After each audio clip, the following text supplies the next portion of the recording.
អូខេសួស្តីទាំងអស់គ្នាថ្ងៃនេះយើងជួបគ្នាម្ដងទៀតជាមួយនឹងវីដេអូក្នុងការ process design នៅ poster មួយប៉ុន្តែវាលក្ខណៈ simple ហើយដោយសារខ្ញុំខានចេញវីដេអូយូរដែរអញ្ចឹងចង់ថ្ងៃនេះទនេអញ្ចឹងចង់ចេញវីដេអូម្ដងព្រោះដោយសារខានធ្វើប្រភេទវីដេអូ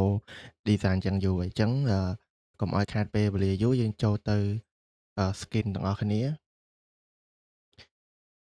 ញ្ចឹងថ្ងៃនេះគឺយើងមកធ្វើវីដេអូតាក់ទងនឹងដីឡូហើយនេះគឺជារូបclient គាត់តម្លាក់ឲ្យយើងហើយយើងនឹងធ្វើទៅជាបែបនេះព្រោះដោយសារខ្ញុំធ្វើឲ្យ poster ហ្នឹងនេះគ្រាន់តែយើងធ្វើភាសាទៀតព្រោះដោយសាររៀងត្នេដែរមួយរយៈនេះអញ្ចឹងក៏ឆ្លៀតធ្វើវីដេអូហ្នឹងហ្មងទៅអញ្ចឹងនៅក្នុង poster ទាំងមូលហ្នឹងយើងអឺមានការថែមថយវាមួយចំនួនដែរទៅលើរូបដើមវាដូចជាពណ៌ផ្នែកខ្លះយើង make up វាបន្ថែមហើយនឹងដូចជាប៉ុណ្ណឹងហើយនឹងផ្លូវអីតិចតួចអញ្ចឹងណាហើយនឹង color ក្រៅពីហ្នឹងទៀតគឺយើងរក្សាទ្រង់ទ្រាយសភាពដើមហើយនឹងយើងadd តែ text វាលើតិចតួចអញ្ចឹងវារៀង simple ដែរអញ្ចឹងកុំឲ្យខាតពេលវេលាយូរយើងចូលទៅprocess ទាំងអស់គ្នាអញ្ចឹងជាទូទៅអឺពេលដែលយើងបានរូបពី client មកជាទូទៅរូបអឺអត់សូវស្អាតប៉ុន្មានទេដែលគាត់ថតពីកាមេរ៉ាពី drone ពីអីមកស៊ីនហ្មងរូបវា color ធម្មតាអញ្ចឹងជាទូទៅគឺខ្ញុំតែងតែអឺ add ថែម color ដូចជាស្រែ saturation ឬក៏ស្រែ light អីតិចតួចអញ្ចឹងណាអញ្ចឹងដំបូងគឺយើងចូលទៅ Alt 6A ដើម្បីចូលទៅកាមេរ៉ា RAW ដើម្បីយើង adjust color ចឹងជាទូទៅបើរូបហ្នឹងវាល្ងិតយើងតម្លើង exposure បន្តិចអឺប៉ុន្តែខ្ញុំចូលចិត្តតម្លើង exposure ហើយតម្លាក់ highlight ព្រោះដោយសារអីពេលដែលយើងតម្លើង exposure ឧទាហរណ៍ណាហើយយើងតម្លើង light ទៀតវាធ្វើឲ្យរូបហ្នឹងវារៀងចាំងវាមើលទៅដូចចាំងអត់សូវ detail អត់សូវច្បាស់តែពេលយើងតម្លាក់ highlight មកវាភ្លឺដែរប៉ុន្តែយើងអាចមើលឃើញsubject មើលឃើញអីច្បាស់ជាងមុនអញ្ចឹងជាទូទៅគឺខ្ញុំតម្លើង exposure ហើយគឺខ្ញុំតម្លាក់ highlight ហ្នឹងមកជាទូទៅហ្មងហើយបន្តមកទៀតយើងអឺម្លងចូលមក color ហ្មងគឺខ្ញុំច្រើនណាស់តម្លើងកន្លែងនេះ white balance ហើយនិង saturation អញ្ចឹងការសេរី white balance ហើយនិង saturation យើងមើលទៅលើរូបភាពជាក់ស្ដែងយើងសំខាន់ដែលយើងចង់បានមិនឧទាហរណ៍យើងចង់បានរូបនឹងបែបត្រជាក់ពេលព្រឹកត្រជាក់ឬក៏ green អញ្ចឹងយើងសេរីប៉ុណ្ណឹងទៅតែបើយើងចង់បាន vibe របៀបល្ងាចថ្ងៃលិចរៀង warm បន្តិចយើងកែទៅបែបរៀង warm ចេះទៅអញ្ចឹងជាទូទៅគឺខ្ញុំច្រើនធ្វើរូបរាងត្រជាក់អីអត់សូវ warm ហ្មងនេះហ្នឹងគឺប៉ុណ្ណឹងតើតើការកែ color ហើយយើងមើលដែរបើសិនជាមើលទៅយើងកែពណ៌កែអីទៅវារៀងលើសរូបភាពជាក់ស្ដែងណាដូចថាវាធម្មជាតិវាមិនដល់ប៉ុណ្ណឹងអីចឹងណាអញ្ចឹងយើងអាចស្រែអីថែមថយអីតាមនឹងចឹងទៅហើយយើងអូខេមកអញ្ចឹងអានេះរូបមុនយើងកែនិងយើងកែហើយអញ្ចឹងពេលយើងកែហើយជាទូទៅរូបបើសិនជាមកផ្ដេកអញ្ចឹងហើយរូបយើងធ្វើផ្ដេកអត់សូវជាបញ្ហាប៉ុន្តែបើសិនជារូបផ្ដេកហើយយើងធ្វើវាឈរជាទូទៅគឺខ្ញុំត្រូវថែមមេឃហើយនឹងកែមេឃចេញហើយរូបនេះខ្ញុំកែមេឃដែរអញ្ចឹងឧទាហរណ៍ថាឥឡូវខ្ញុំចង់កុំឲ្យឃើញអាស្រះនេះវាធំពេកយើងចង់ឲ្យឃើញសាច់ដីយកទៅហ្មងអញ្ចឹងខ្ញុំទាញវាចុះបន្តិចមកយើងអាច scale បានយើងអាច scale អញ្ចឹងហ្មងយកមេឃស៊ីនអញ្ចឹងហ្មងក៏បានដែរប៉ុន្តែខ្ញុំឧទាហរណ៍អញ្ចឹងយើងធ្វើឧទាហរណ៍ថាយើងបានរូបមកអញ្ចឹងហើយយើងស្ទើរខាងលើអញ្ចឹងជាទូទៅគឺខ្ញុំអឺកាត់វាអាចថាពាក់កណ្ដាលអញ្ចឹងទៅយើងកាត់វាពាក់កណ្ដាលហើយយើងប្រិចតោះមកយើងមើលវាបញ្ចូលគ្នាហើយយើងចូលទៅimage sorry យើងចូលទៅ edit ហើយយើងចូលមក sky replacement អញ្ចឹងក្នុង sky replacement វាមានជាទូទៅវាមានoriginal sky ស្រាប់ក្នុង Photoshop ប៉ុន្តែយើងអាច add បន្ថែមយើងអាច add ជាប្រភេទsky ដែលយើងអាសាប្រើយើងមើលទៅវាស្អាតអីចឹងណាយើង add សម្រាប់ប្រើរបស់យើងហ្មងអញ្ចឹងនៅក្នុងហ្នឹងខ្ញុំមាន sky របស់ខ្ញុំដែរខ្ញុំដាក់ my sky អញ្ចឹងជាទូទៅគេមានblue នេះវាមាន2 3អញ្ចឹងទៅតែបើយើងចង់បន្ថែមច្រើនទៀតក៏បានដែរយើង add អានេះរបស់ខ្ញុំ my sky នេះគឺយើងបង្កើតខ្លួនឯងហើយយើងdownload មេឃស្អាតៗយកមកទុកប្រើអញ្ចឹងណាដូចថាឥឡូវឆ្លាញ់មេឃបែបម៉េចបែបមានពពកតិចឬក៏រាងល្ងាចបែបsunset អីចឹងទៅបែបរៀងពេលព្រឹកអីចឹងណាអញ្ចឹងយើងរើសមើលមេឃណាស្អាតៗយើងបង្កើតទុកមក អាហ្នឹងបើសិនអ្នកនរគ្នាអត់ចេះទេអាច search នៅ YouTube បានរបៀបបង្កើតadd image ចូលកន្លែង sky replacement ហ្នឹងណាអញ្ចឹងឧទាហរណ៍ឥឡូវខ្ញុំមើលសិនជាទូទៅច្រើនតែប្រើពណ៌នេះពណ៌ថ្ងៃលិចណាអញ្ចឹងយើងដាក់ពណ៌ថ្ងៃលិចមកហើយនេះយើងអាច adjust ថែមទៀតឧទាហរណ៍ឥឡូវយើងថែមកន្លែងនេះយើងថែកន្លែងនេះមានន័យថាឲ្យ image ហើយនឹងរូបរបស់យើងហ្នឹងវា balance គ្នាមានថាវាកាត់សាច់រូបរបស់យើងខ្លះណាដើម្បីឲ្យចូលមួយ image ហើយបើយើងទាញវាអស់អញ្ចេះវាបាត់ពណ៌ image នេះយើងបន្ស៊ីវាទៅហើយ fade នេះយើងសេរីវាតាមជាក់ស្ដែងហើយរួមយើងសេរីវាតាមយើងចង់បានអញ្ចឹងណាពណ៌ហ្នឹងដូចគ្នាដែរយើងចង់បានរាងលឿងខ្លាំងឬក៏ល្មមទេហើយ scale យើងក៏អាច scale បានដែរ image ហ្នឹងយើងចង់បានតូចធំហើយយើងរំកិលវាលើហ្នឹងហ្មងក៏បានដែរយើងទាញវាសេរីមើលចង់បាន image ប្រភេទម៉េចខ្ញុំចង់បានរបៀបថ្ងៃលិចលិចរបៀបតែមិនលិចភ្លាមអញ្ចឹងណាហើយយើងមាន adjust ច្រើនទៀតយើង adjust ថែមបានទៀតអញ្ចឹងអានេះយើងអូខេប៉ុណ្ណឹងទៅយើងអូខេប៉ុណ្ណឹងយើងបានរូប image ប៉ុណ្ណឹងហើយអូខេអញ្ចឹងយើងបានប៉ុណ្ណឹងបើសិនជាយើងអត់ចង់ប៉ះពាល់ហ្នឹងទេយើង lock វាចោលទៅហ្នឹងរូបតាក់ទងទៅនឹងរូបយើងចាត់ទុកថាជា background អញ្ចឹងចុះហើយរូបដើមរបស់គេយើងមានរូបដែលយើងត្រូវធ្វើហ្នឹងយើងមានព័ត៌មានមានអក្សរមានអីហើយសំខាន់គេគឺអាពុះកាឡានេះកាឡាឡូនេះអញ្ចឹងដោយសារកាឡាហ្នឹងខ្ញុំគូរហើយអញ្ចឹងពេលដែលយើងចង់ add រូបហ្នឹងចូលយើងគ្រាន់តែចាប់យកមកដាក់មកប៉ុន្តែមុនដាក់យើងត្រូវកាត់ផ្ទៃខ្លះដើម្បីដាក់កាឡាហ្នឹងទៅឲ្យវានៅលើដីកុំឲ្យវាបាំងដូចដើមឈើដូចផ្ទះអីចឹងណាអញ្ចឹងយើងអាចដោះសារវិញហើយយើងមើលវាបញ្ចូលគ្នាបើទូទៅបើខ្ញុំធ្វើហ្មងខ្ញុំអត់ធ្វើអញ្ចឹងទេនេះយើងអត់មើលចូលអញ្ចឹងឲ្យវាបាត់ណាអញ្ចឹងយើងអាចគ្របឬក៏យើង copy វាមួយទៀតហើយបើយើងធ្វើការនៅលើរូបទី2ឬក៏យើងអឺនេះខ្ញុំបង្កើតគ្របមួយហើយយើងconvert ទៅ smart object អញ្ចឹងពេលយើង convert smart object វានៅត្រង់ទីដដែលយើងចង់ត្រឡប់មកវិញក៏បានយើងចង់អឺចូលទៅកែយើងមិនចាំត្រឡប់មកដើមយើងគ្រាន់តែ adjust ទៅលើអា layer របស់វាហ្នឹងក៏បានអញ្ចឹងយើងធ្វើអញ្ចឹងទៅហើយយើងធ្វើការកាត់ផ្ទៃខ្លះដូចជាកន្លែងនេះនិយាយរួមយើងមើលតាមជាក់ស្ដែងយើងចង់កាត់កន្លែងណាដែលវាបាំងអឺខ្លាយវាបាំងកាឡាដីរបស់យើងណាអញ្ចឹងយើងអាចនេះទៅបើយើងធ្វើនេះយើងគូរវាឲ្យស្អាតតិចទៅនេះយើងអង្គុយកាត់វាឲ្យស្អាតតិចណាតែនេះខ្ញុំធ្វើគ្រាន់តែនេះទេគ្រាន់តែជា flow ទេថាយើងត្រូវធ្វើអញ្ចឹងណាតែពេលយើងធ្វើជាក់ស្ដែងយើងកាត់វាឲ្យស្អាតមកប្រើ pen tool ប្រើអីកាត់ឲ្យស្អាតទៅពេលដែលយើងអឺប្រើរូបហ្នឹងអឺជាក់ស្ដែងយើងដាក់ផ្ទៃដាក់អីមកវាស្អាតវាអត់ឃើញប្រតិបត្តិអញ្ចឹងហើយខ្ញុំដាក់ fade វា2មកហើយខ្ញុំ copy វាតោះមកយើងចូលទៅយកកាឡាដីដែលយើងគូរហើយហ្នឹងយើងយកមកដាក់អញ្ចឹងកាឡាដីយើងដូរពណ៌ហើយខ្ញុំ merge វា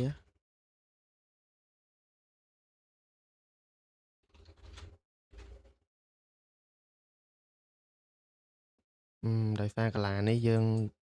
ធ្លាប់ edit លើវាអញ្ចឹងពេលចុចទៅវា load អញ្ចឹងខ្ញុំប្រើកាឡាស៊ីនថ្មីហ្មងអញ្ចឹងនេះគឺជាតង់ទ្រាយដីដែលយើងគូរចេញពីប្លង់មេគេមកអញ្ចឹងយើងយកចូលមកក្នុងរូបរបស់យើងឈរនៅលើយើងទាញវាដាក់នៅពីលើ layer ដីយើងមកហើយអា layer ដែលយើង copy កាត់រូបផ្ទះរូបអីមិញហ្នឹងនៅពីលើនេះពីលើអញ្ចឹងណាអញ្ចឹងយើងទាញវាមកយើងចុចcontrol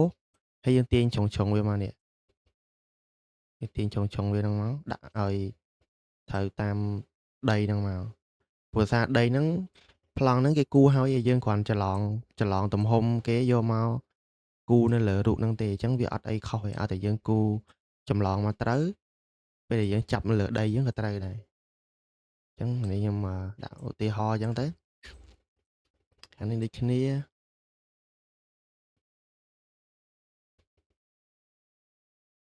អូខេអញ្ចឹងយើងថាប៉ុណ្ណឹងចុះតោះមកយើងធ្វើការ ចូលទៅ blending option ដើម្បីយើងស្រេ color ស្រេអីវាថែមអញ្ចឹងណាវាថាយើងដាក់ពណ៌លឿងអឺយើង add glow បន្តិចតមកយើងអូខេឥឡូវនេះវាដាច់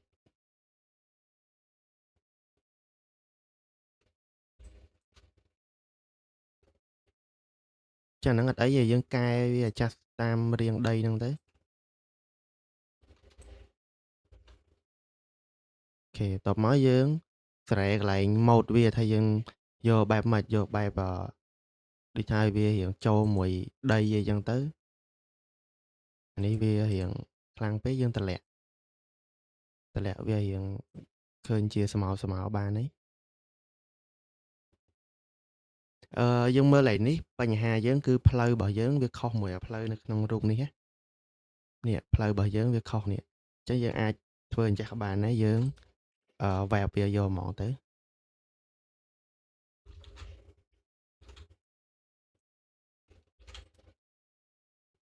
មូលហេតុអីដែល web អត់បានគឺដោយសាររូបយើងជាប្រភេទsmart object អញ្ចឹងដើម្បី web បានគឺយើងត្រូវ convert វាទៅ layer ធម្មតាតមកយើងអាច web វាបានអញ្ចឹង web វាយើងអាច add អឺ line ទប់2 3ទៅដើម្បីទប់កុំឲ្យវារេនេះបើយើងធ្វើអញ្ចឹងឃើញវារេរូបយើងណាខ្ញុំទាញវាអញ្ចេះហ្មងទៅ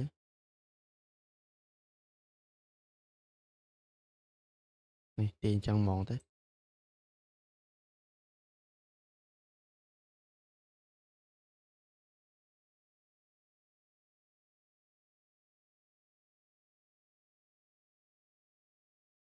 អូខេអាហ្នឹងករណីយើងពុតបើសិនជាយើងពុតរៀងអីហើយវាដូចថាវានៅស្ទើវាអត់ត្រូវអញ្ចឹងយើងវបវាហ្មងទៅវានៅសល់បន្តិចហ្នឹងយើងវបវាថែមទៅដូចថាឆុងក្លុកក្លៀតណាវាអត់ទៅ fit ណាអញ្ចឹងយើងបានប៉ុណ្ណឹងហើយអឺយើងចាប់ផ្ដើមមក add ផ្លូវដែលនៅក្នុងនេះព្រោះក្នុងនេះយើងគូមកយើងគូឡាញអាវហ្មងហើយវារៀងផ្ទេវតាដែលថាខ្ញុំអត់បាន detail ទេយើងគូយកឲ្យតែចេញកាឡាទេអញ្ចឹងដើម្បីបានផ្លូវហ្នឹងយើងគូ rectangle 2មកព្រោះផ្លូវហ្នឹងកម្រងគេហ្នឹងវាសងខាងវាខ្វែងគ្នាពីរផ្លូវខ្វែងគ្នាអញ្ចឹងណាអញ្ចឹងយើងគូ2ផ្លូវមកយើងកាត់នេះមួយ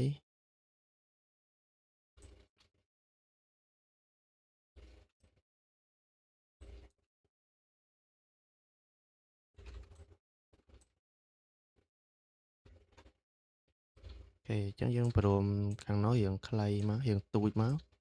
ខាងមុខនេះវាធំ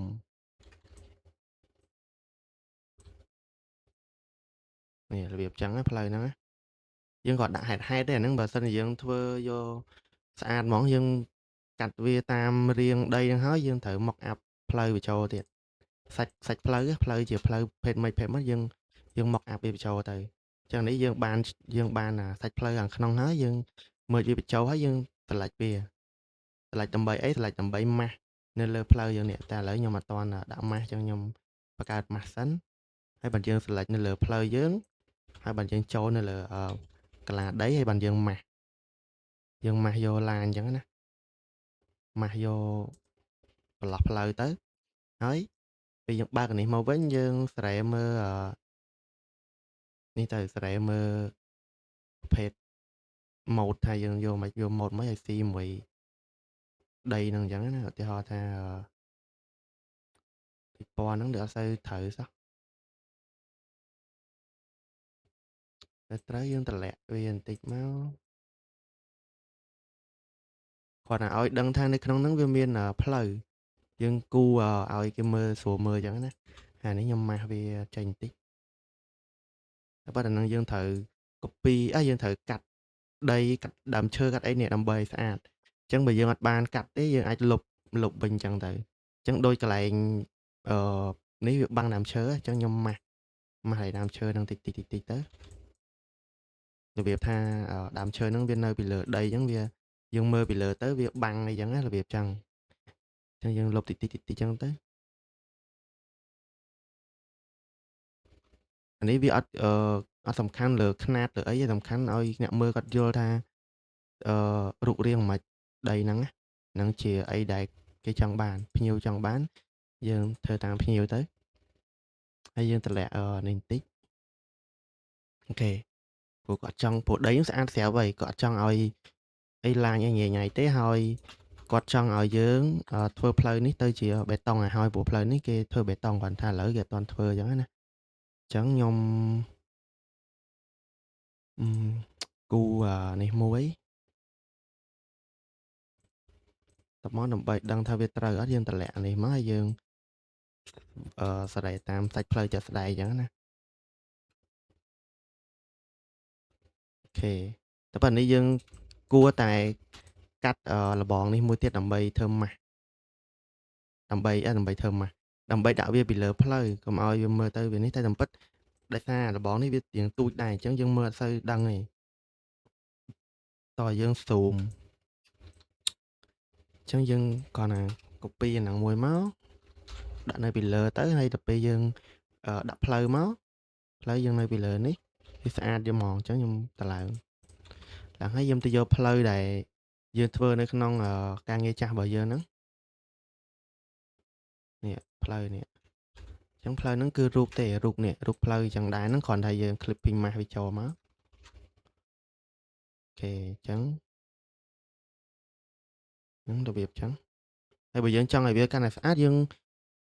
copy វារៀងតូចតិចមកព្រោះនេះវាឃើញសាច់ខួសខ្លាំងណាវាឃើញសាច់ខួសធំពេកណាអញ្ចឹងបើយើងចង់ស្អាតយើង copy វាពី3តនេះទៅដើម្បីបានសាច់ហ្នឹងវារៀងតូចនេះអានេះយើងដើម្បីយើងស្រួល balance នេះតអញ្ចឹងមកអូខេអញ្ចឹងនឹងរបៀបផ្លូវប៉ុណ្ណឹងហើយតមកទៀតយើង add text អញ្ចឹង control all ហើយយើង preview តិចឲ្យដាច់កែមឲ្យស្អាតមកអញ្ចឹងយើងមានអក្សរយើងមានទីតាំងហើយនឹងផ្លូវនេះលេខផ្លូវបេតុងអានេះប្រហែលជា smart object អស់ហើយតាមមើលអូខេ smart object ហើយអញ្ចឹងខ្ញុំសរសេរអក្សរថ្មីហ្មងទៅខ្ញុំដាក់ផ្លូវបេតុងអញ្ចឹងយើងរើស font កន្ទុំរុយផ្លូវបេតុងរត់16 ម៉ែត្រពណ៌សហើយយើងដាក់លើផ្លូវតាមពិតយើងដាក់លើផ្លូវអញ្ចឹងក៏បានដែរអានេះផ្លូវបេតុង8 ម៉ែត្រទេអាក្នុងនេះយើងយក30ទៅបានទេ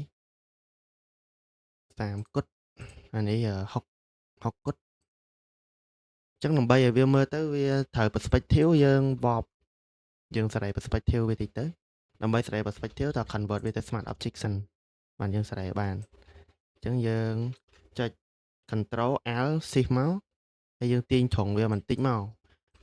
ហើយស្រួលមើលដើម្បីចង់ដឹងអាហ្នឹងបើសិនយើងខ្សោយធនធានបើសិនយើងចង់ដឹងថាវាត្រូវទាញមកត្រឹមប៉ុណ្ណាឲ្យស្មើយើងមើលលើ line អីមួយដែលនៅក្នុងហ្នឹងណាអញ្ចឹងដល់នេះយើងមាន line នេះយើងទាញតម្រូវអញ្ចឹងយើងស្រែមកឲ្យអាបន្ទាត់ហ្នឹងវាត្រូវមួយអា line ហ្នឹងដែរវាស្មើគ្នាហើយហ្នឹងបើយើងអត់ដឹងថាទាញមកប៉ុណ្ណាឲ្យត្រូវយើងទាញមកប៉ុណ្ណេះវាលើសហើយវាខុស perspective អញ្ចឹងយើងស្រែប៉ុណ្ណេះមកអាខ្នោះយើងធ្វើអញ្ចឹងដែរមកអាខ្នោះយើងទាញហ្មងបានហើយព្រោះវាតូចហើយបើសិនជាវាយើងអៀងថាវានៅខាងនេះបើថាយើងចង់ដាក់សងនៅនេះអញ្ចឹងវាខុស perspective ហើយឃើញទេអញ្ចឹងយើងត្រូវទាញវាមកចេះវិញនេះនឹងឧទាហរណ៍យើងចង់ដាក់វាទៅកលៀតនោះណាអញ្ចឹងយើងដាក់ប៉ុណ្ណឹងមកហើយយើងដើម្បីឲ្យវាស៊ីមួយសាច់ផ្លូវយើងចូលទៅbalance នេះយើងទាញអានេះចាស់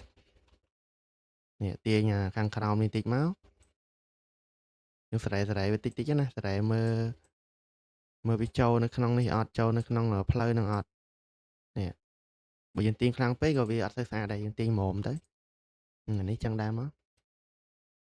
យើងចូល blending option នេះគ្នាយើងមិន select អីទាំងអស់ចូលមកគឺយើងទាញអាហ្នឹងមកគឺបានហើយនេះទាញតែអាហ្នឹងមកហើយហើយចឹងមកប៉ុណ្ណឹងលើផ្លូវលេខអក្សរលើផ្លូវយើងទៅយក map location នេះយើង download 3D យើងមកដាក់មកចឹងដើម្បីឲ្យវាមើលទៅវាយើងស្អាតតិចយើងថែមស្រមោលឲ្យអានេះស្រមោលយើងមាន2ទៀតយើងអាចធ្វើអញ្ចឹងក៏បានដែរជាមួយខ្ញុំធ្វើតែហ្នឹងខ្ញុំមិនសូវធ្វើហ្មងនេះយើងចូលទៅblending option យើងបង្កើត shadow មួយហើយយើងតម្លាក់វាអស់មក00មកតោះនេះយើងតម្លាក់ឲ្យកប់យើងដាក់ឲ្យកប់មកហើយយើងអូខេមកយើងអត់ឃើញទេតែដើម្បីចូល FX right click យើងយក create layer អញ្ចឹងវានឹង copy កាត់ layer effect ហ្នឹងចេញពី layer ដើមនេះវាចេញ layer ហ្នឹងមួយទៀតមកអញ្ចឹងយើងទាញអា layer យើងកាត់មកមិញហ្នឹងនេះហ្នឹងរបៀបហ្នឹងក៏ស្មើដែរហើយស្មើហ្នឹងយើងច្រើនវិធីយើងមានប្រើប្រាស់ផងប្រើគូ cycle ក៏ធ្វើបានធ្វើអញ្ចឹងក៏បានយើងស្រែវាត្រូវតាមថ្ងៃរបស់អាគារនេះអញ្ចឹងថាប៉ុណ្ណឹងបានអញ្ចឹងមកយើងចូលទៅ blending option ភាសាទៀតយើងដាក់វាsorry យើងចូលទៅ effect យក blur ដើម្បីដាក់វាblur បន្តិចថាប៉ុណ្ណឹងចុះតែពិត blur ហ្នឹងមានមកកម្រិតទៀត blur ហ្នឹងយើងចង់ឲ្យវារបៀបថាពីនេះមកវាអត់សូវ blur ទេតែម្ដងនេះវា blur ខ្លាំងព្រោះថាវានៅឆ្ងាយកាន់តែជ្រៅទៀតខ្ញុំថាចង់ធ្វើងាយតាណាទេ radius មិនមែនទេខានប្រើយូរអត់ទៅចាំឈ្មោះរាល់ដងចុចយកណាណៃនេះចូលអត់ឃើញអញ្ចឹង land blur ឈ្មោះស្អីនេះអានេះឯងអូហ្នឹងហើយនេះឈ្មោះស្អីទេមិញនេះមើលតាមអីទៅចូលទៅ blur gallery ហើយនេះចូលទី3ហ្នឹងមកហើយយើងចាប់អាហ្នឹងមកចំគល់ហ្នឹងមកហើយយើងស្រែនេះមកឥឡូវបើយើងចង់ឲ្យវា blur ពីធម្មតា blur យ៉ាងប៉ុណ្នេះមកនេះឃើញពីទីមកវាផុតហើយណាពេលយើងដាក់ចូលនេះ blur ឃើញទេអញ្ចឹងពីចិត្តមកអត់ blur ទេតែពេលម្ដងណា blur ហើយបើយើងចង់ឲ្យវា blur ខ្លាំងយើងពវល់អានេះ blur ខ្លាំងណាអញ្ចឹងយើងយកប៉ុណ្ណេះមកឧទាហរណ៍យើងយកប៉ុណ្ណឹងចុះអូខេមកនៅមួយតង់ទៀតយើងម៉ាស់វាយើងយកម៉ាស់មកម៉ាស់អាសខ្មៅយើងហ្នឹងយើងអុសវាមកចាអានេះចឹងយកអានេះយើងអុសពីចង្ងាយតិចមកតែប៉ុណ្ណេះចុះហើយកន្លែងចិត្តនេះវាយ៉ាងខ្លាំងពេកអញ្ចឹងយើងតម្លាក់ opacity ទាំងអស់ហ្មងទៅតម្លាក់ opacity រួមហ្មងទៅអញ្ចឹងម៉ាស់នេះបើសិនយើងមើលទៅវាអត់នេះយើងដូរខ្ញុំ add ម៉ាស់ភាសាទៀតវាដូចខ្លាំងពេកនេះប៉ុណ្នេះទៅហើយយើងមើលទៅវាអត់សូវ blur យើង add effect ថែមមកនេះអា blur យើងដំបូងហ្នឹងដាក់វាថែមមកប៉ុណ្ណឹងអាហ្នឹង blur មួយហ្នឹង blur មួយយើងដាក់នៅវាក្រោមមក layer location យើង blur មួយទៀតខ្ញុំច្រើនធ្វើវាលឿនណា blur ទៀតយើងមានអីយើងគ្រាន់ណាប្រាស់មួយមកប្រាស់យកប្រាស់យើងសក់បន្តិចណាប្រាស់ពណ៌ខ្មៅមកនេះប្រាស់អញ្ចឹងណាហើយយើងច្បើតវាមកយើងទៅប៉ែតតិចមក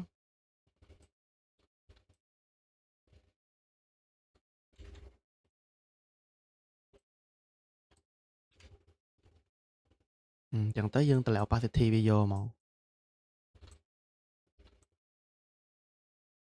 អាហ្នឹងរបៀបយើងធ្វើស្រមោល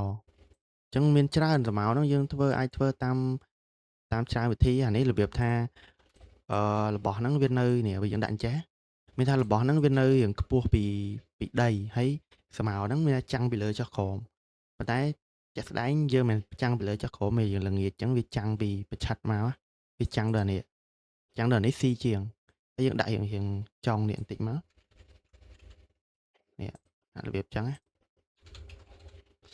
ហ្នឹងយើងធ្វើប៉ុណ្ណឹងបានហើយស្មៅទៅអូខេហើយតមកទៀតអសមានអីមានចាប់បើកលក់ហើយសាមញ្ញទេអត់មានអីច្រើនទេព្រោះប្រភេទ poster របៀបអញ្ចឹងយើងធ្វើសាមញ្ញទៅ stroke មកយើង add stroke ក្រហមមួយមកក្រហមមុំបានហើយទៅយើង add drop shadow តិចមក drop shadow ហ្នឹងក៏យកក្រហមដែរគាត់ថាក្រហមមានកម្ៅ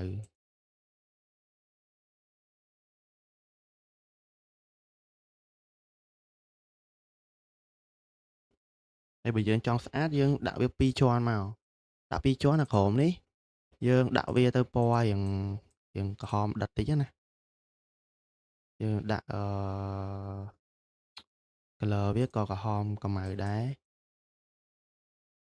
យើងខ្ជិលច្រឡំពណ៌ប៉ុណ្ណឹងយើងត្រូវច្រឡំពណ៌នេះដើម្បីបានអញ្ចឹងដើម្បីបានរៀងផុសណាអាបូនេះអត់មានអីទេអាបូនេះយើង download យកមកដាក់សតអត់មានអីណា creative អីទេអត់មានធ្វើខ្លួនឯងទេនឹង download មកអានេះយើងត្រឡប់វាឡើងលើមកត្រឡប់វាឡើងលើយ៉ាងប៉ុណ្ណេះមកអូខេហើយយើងមើលជាក់ស្ដែងមកយើងមើលតាមនេះជាក់ស្ដែងមើលថាចុះមកប៉ុណ្ណេះតើមកអសល់ប៉ុណ្ណេះយើងលុបវាចោលទៅលុបហ្នឹងបើយល់ល្អអ្នកនរលុបប្រាស់លុបម៉ាស់កុំលុបលាតដូចខ្ញុំនេះតែយើងធ្វើឲ្យយើងលុបចោលទេតែបើយើងត្រូវកែយើងកុំធ្វើអញ្ចឹងយើងម៉ាស់វានេះឧទាហរណ៍ថាយើងចង់លុបអាហ្នឹងអញ្ចឹងយើង add ម៉ាស់មួយមកយើងត្រឡប់ល្អហ្នឹងត្រឡប់ល្អគឺយើងធ្វើអញ្ចឹងហើយពេលយើងចង់បានមកវិញ disable វាមកឬក៏លុបវាមកវិញហើយអញ្ចឹងណាតែខ្ញុំធ្វើនេះខ្ញុំធ្វើ demo អីអញ្ចឹងកន្លែងខ្លះយកបានកន្លែងខ្លះយកអត់បានទៅហើយតមកទៀតតម្លៃនេះតម្លៃចាប់ពីនេះតម្លៃចាប់ពីហ្នឹងដូចតែលើដែរហ្នឹងហើយនឹងទឹកលុយអូខេក៏អត់មកចេះអូខេទឹកលុយមិញគេខាងក្នុងក្រហមហើយរៀងក្រាស់អ្នកនរគ្នាមើលទៅរៀងក្រាស់ពណ៌លឿងអញ្ចឹងខាងក្នុងក្រហមខាងក្រៅលឿងអញ្ចឹងយើងចាក់ gradient មួយយើងប្រើ gradient ស្អាតជាងប្រើពណ៌លាតយើងក្រហមដែរតែយើងក្រហម gradient វារៀងស្អាតជាងមើលទៅវា look premium ជាងបន្តិចប៉ុណ្ណឹងទេតែមិនមែនថាប្រើអត់បានទេយើងប្រើពណ៌លីសក៏បានដែរតោះមកយើងចាក់លឿងមកចាក់លឿងតាមយើងចង់បានលឿងខ្លាំងលឿងតិចហើយdrop shadow យើងយកលឿងដែរតែលឿងរៀងចាស់តិចមកឥឡូវយើងអានេះលឿងហ្នឹងឲ្យពណ៌គេយើងច្រឡងសិនយើងច្រឡងពណ៌ហ្នឹងមកដើម្បីយើងដឹងថាឲ្យត្រូវកុំឲ្យខុសអញ្ចឹងណាយើងផាសមកអញ្ចឹងយើងទាញវាចុះមកវាត្រូវពណ៌វាមកនេះយើងស្រែវាមកយើងលេងវាឲ្យឃើញរឿងក្រាស់អញ្ចឹងណាតោះមកយើង add drop shadow មួយទៀតតែ drop shadow ទៀតយើងយកពណ៌រឿងកម្ៅតិចមកដើម្បីវាផុសអាខាងមុខបើយើងអត់ដាក់ហ្នឹងទេក៏បានដែរតែវាអត់ទៅផុសតែប៉ុណ្្នឹងទៅហើយមិញដូចជាចុះតម្លៃ10000នៃចុះតម្លៃ10000យើង copy មកចុះតម្លៃ$10000តែយើងឃើញអា shadow ខាងក្រោមឃើញកម្រាស់វាយើងក្រាស់ជាងលើអត់អញ្ចឹងបើយើងចង់ឲ្យតូចយើង right click អា effect មកយើង scale effect ហ្នឹងទៅ scale ពាក់កណ្ដាលអីចឹងមកវាស៊ីគ្នាវាចង់និយាយថាវាដូចគ្នាកម្រាស់វាប្រហែលគ្នាអញ្ចឹងអូខេតម្លៃចាប់ពីនេះបញ្ចុះតម្លៃ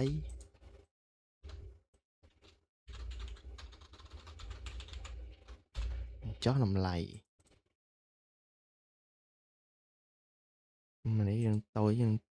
ស្រែធំតិចហើយដល់ពេលយើងពួកអា convert ទៅ smart object ហ្នឹងយើងអាចកែវាបានឥឡូវទៅផ្លូវរត់ហ្នឹងមិនមែន16ម៉ែត្រទេផ្លូវហ្នឹងវាអឺគេកែឥឡូវគេឡើង20ម៉ែត្រឧទាហរណ៍ហើយយើងដាក់20មកហើយកុំភ្លេចដាក់ទៅពណ៌សវិញផងនេះខ្ញុំដាក់គាត់ឲ្យមើលជាក់ស្ដែងខ្ញុំអត់កែពណ៌ទេចឹងមកវាទៅ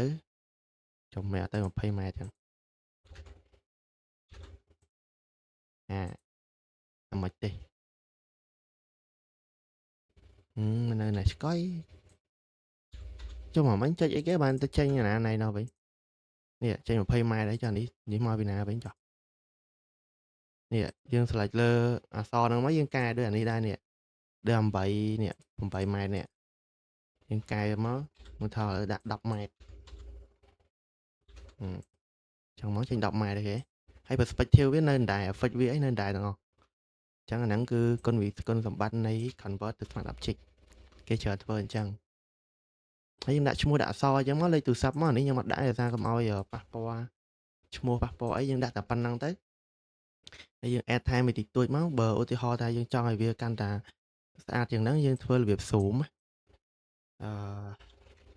copy មួយហើយយើងចូលទៅ effect ឈ្មោះថា radius មកនេះហើយយើងយក zoom មកយើងដាក់វារៀងខ្លាំងតិចមកនេះវាអញ្ចឹងណាអញ្ចឹងយើងម៉ាស់រូបហ្នឹងព្រោះរូបមិញយើង copy វាមកលើហើយអញ្ចឹងយើងម៉ាស់វាមកនេះរបៀបរូប zoom ចូលអញ្ចឹងពេលភ្នែកមើលមកយើង focus ខ្លាំងជាងមុនមែនទេឥឡូវឧទាហរណ៍រូបមុនអត់មានអាហ្នឹងទេវាលាតធម្មតាវាមើលបានតែវាលាតអញ្ចឹងយើង add អាហ្នឹងចេញមកវារៀង zoom មើលទៅរៀង zoom ជាងមុនអញ្ចឹងណាហើយអាចាស់គេដូចជាមាន background នេះ background នេះbackground ហ្នឹងណាចឹង background ហ្នឹងគឺយើងធ្វើយើងគូ rectangle មួយមកហើយយើង rectangle ហ្នឹងយើងប្រើនេះប្រើមាន2ទី1យើងប្រើពណ៌សយកហ្មងហើយយើងលុបវាហើយមួយទៀតយើងប្រើ gradient ឥឡូវយើងប្រើទី1សិនយើងប្រើពណ៌សយកហើយយើងម៉ាស់វាแล้วមិញវារៀងសោះជាងនឹងបន្តិចហើយយើងលុបវានេះយើងលុបអាកែមនេះនេះអញ្ចឹងយើងលុបបដិញទៅកុំឲ្យដាក់ខ្លាំងពេកប៉ុណ្ណឹងមក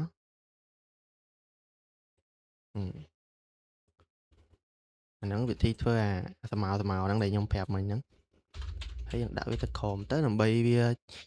ស្រួលមើលលេខតែប៉ុណ្្នឹងទេអាហ្នឹងយើងត្រេវាបានទៀតទេអាហ្នឹងនេះគាត់យក style ហ្នឹងប៉ុណ្្នឹងឯងហើយយើងចង់ដាក់ពណ៌ដាក់អីក៏តបានដែរអាហ្នឹងយើងចូលទៅកែវានៅ blending option ទៅយើងកែវាទៅនេះចង់ដាក់ពណ៌អីពណ៌លឿងពណ៌អីបើថាពណ៌លឿងនេះហ្នឹងរបៀបដាក់អាហ្នឹងគឺធ្វើអញ្ចឹងអាហ្នឹងទី1ហើយក៏ខ្ញុំចូលចិត្តធ្វើអញ្ចឹងដែរទី2គឺយើងធ្វើដូចគ្នាអញ្ចឹងប៉ុន្តែយើងចូលទៅកែនៅក្នុង blending option ហ្មងយើងយកប្រភេទ gradient យកហ្មងចាក់ gradient យកហ្មងអញ្ចឹងយើងចាក់ gradient មកយើងយក basic យើងយកអក្សរនេះពណ៌សនេះហើយយើងយក reflect មកវាសងខាងហើយប៉ុន្តែវាផ្ដេកអញ្ចឹងយកប្រឈមមក value 0មកប្រឈមហើយអញ្ចឹង gradient វាលឿនអញ្ចឹងវាលឿនជាងអាមិញថាយើងលុបយើងអីនិយាយទៅក្នុងការ design ឬក៏ក្នុងការធ្វើអីរបស់អីមួយវាមានច្រើនវិធីវាសំខាន់លើយើងចង់ធ្វើតាមណាទេហើយក៏គេឥតកំណត់ថាហ្នឹងត្រូវតែធ្វើតាមហ្នឹងដែរហ្នឹងវាលើការប្រើប្រាស់រៀងៗខ្លួនណាបើអ្នកផ្សេងគេអាចមានផ្លូវផ្សេងច្រើនជាងហ្នឹងក៏អាចថាបានដែរដូចស្មៅនេះអញ្ចឹងមិនប្រកាសថាមានតែ2ហ្នឹងទេអាចធ្វើផ្សេងទៀតតែគេមានវិធីធ្វើផ្សេងពីហ្នឹងអញ្ចឹងវីដេអូថ្ងៃហ្នឹងដូចតែប៉ុណ្្នឹងទេដែលតាក់ទងនឹងការធ្វើ poster ពីposter បែបហ្នឹងមកបែបហ្នឹងដូចជាតែប៉ុណ្្នឹងទេព្រោះរូបដើមគេវាមានឈ្មោះមានលេខទូរស័ព្ទខ្ញុំជឿដាក់អញ្ចឹងយើងដាក់តែប៉ុណ្្នឹងទៅយើងចង់ add លេខទូរស័ព្ទ add លេខនេះទៅយើងចង់ add ប្រភេទconfetti អីចឹងណាព្រោះចាប់បើកលក់ហើយវារបៀបស្រៀង grand opening ណាអញ្ចឹងយើងអាចដាក់របៀប confetti អីតិចតួចចឹងមកក៏បានឬក៏អត់អីដែរ ចឹងអានេះគឺជា process ដែលយើង design ប្រភេទ poster ប្រភេទអញ្ចឹងហើយខ្ញុំធ្វើជាទូទៅក៏ខ្ញុំធ្វើអញ្ចឹងភាគច្រើនដែរឃើញរបៀបអញ្ចឹង process គឺទី1កែរូបហ្នឹងយើងមានកែពណ៌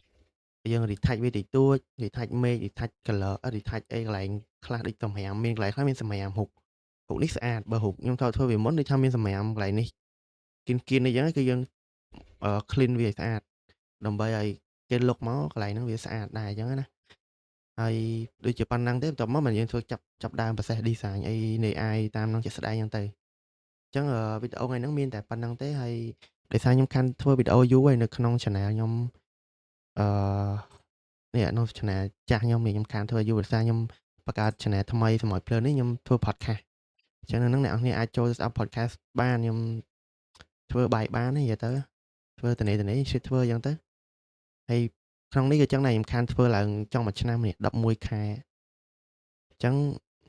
មានតែប៉ុណ្្នឹងទេសម្រាប់អ្នកដែលគាត់ចង់ស្ដាប់ podcast ចូលទៅ channel សម្រាប់ភ្លើងហើយអ្នកដែលចង់មើល tutorial ខ្លះៗដែលខ្ញុំធ្លាប់ធ្វើពីមុនអីហ្នឹងអាចចូលទៅ channel ចាស់ខ្ញុំ Boredit KH ហ្នឹងហើយមានតែប៉ុណ្្នឹងទេអរគុណអ្នកនរគ្នាសម្រាប់ការតាមដានវីដេអូនេះតាំងពីដើមដល់ចប់ហើយបើពេញចិត្តក៏ជួយចុច like ហើយនិង share ឬក៏ follow subscribe នៅតាម platform ផ្សេងៗអញ្ចឹងណាអញ្ចឹងអរគុណអ្នកនរគ្នាជួបគ្នានៅវីដេអូក្រោយទៀតជម្រាបលា